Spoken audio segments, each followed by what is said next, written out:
Hi, my name is Matthew Nichols, and today I am performing the Mallet prepared piece for the 2024 and 25 Florida All-State Audition. Now, this is one of the few requirements that you're going to need to work on as you're preparing for your audition, including your chromatic scale and the 7 major scales that are listed on the All-State requirement sheet. So today's excerpt is a lot of fun, and I hope you enjoyed my performance. But I also wanted to take a few moments to give you a couple of things to look out for that I've definitely noticed as I've been preparing this piece. The first thing is making sure that you have the right mallet that'll get you the best sound possible. So I'm using the Vic Firth M124. This is the Robert Van Cise series. So finding a mallet that's appropriate for whatever dynamic decisions you make is definitely the first place you need to start.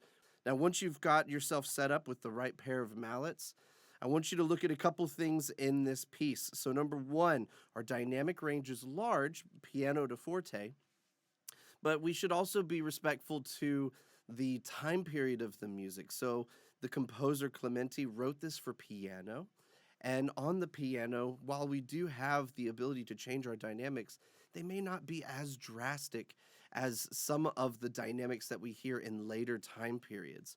So be careful not to overplay your fortes or over exaggerate, but we definitely want to make sure that we have our fortes and our pianos.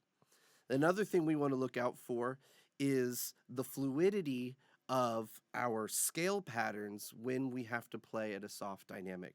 I know, for instance, at measure 45 and measure 47 and measure 54, the whole back half of this excerpt requires you to be able to play arpeggios as well as scales at one constant dynamic, as well as sometimes crescendoing or decrescendoing.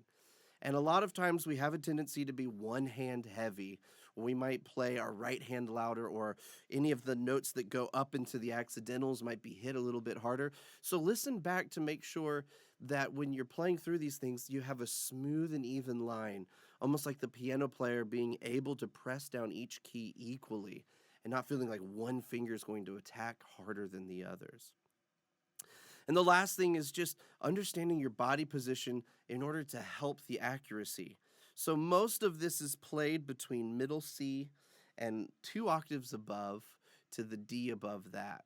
And that's our highest note of the excerpt. And that note happens as a part of an arpeggio, and then there's just a scale pattern down.